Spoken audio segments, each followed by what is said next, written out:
পরিশ্রুত পানীয় জল প্রকল্প চালু হলো স্কুলে। মালদহের স্কুলে ছাত্রদের জন্য পরিশ্রুত পানীয় জল প্রকল্প চালু হলো। আজ শনিবার সকালে প্রকল্পের উদ্বোধন করেন মালদহের ইংরেজবাজার পৌরসভার পৌরপ্রধান কৃষ্ণেন্দু নারায়ণ চৌধুরী। মালদহের ললিত মোহন শ্যামোহিনী হাই স্কুলে প্রায় ৭,০০০ লিটার ক্ষমতা সম্পন্ন পরিশ্রুত পানীয় জল প্রকল্প শুরু করা হলো এদিন। পশ্চিমবঙ্গ সরকারের জনস্বাস্থ্য ও কারিগরি দপ্তরের সহযোগিতায় এই জল প্রকল্প তৈরি হয়েছে।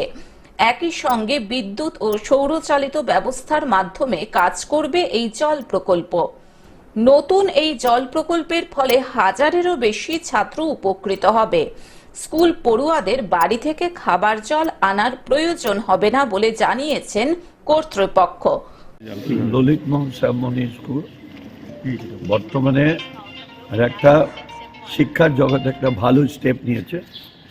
প্রচুর ছাত্র, জায়গা খুব কম, তো তাদের তো ফ্রেশ ড্রিঙ্কিং ওয়াটার দরকার, না তো বাড়ি থেকে জল নিয়ে আসবে বোতলে করে। আর এখন তো গরম পড়বে, আবার প্রচুর জলের চাই। এখানে এরা উদ্যোগ নিয়েছে এবং পাবলিক হেলথ আমি পিএইচির কাছে অ্যাপিল করেছিল, পিএইচি এটা ইনস্টল করে দিয়েছে। খুব ভালো কথা।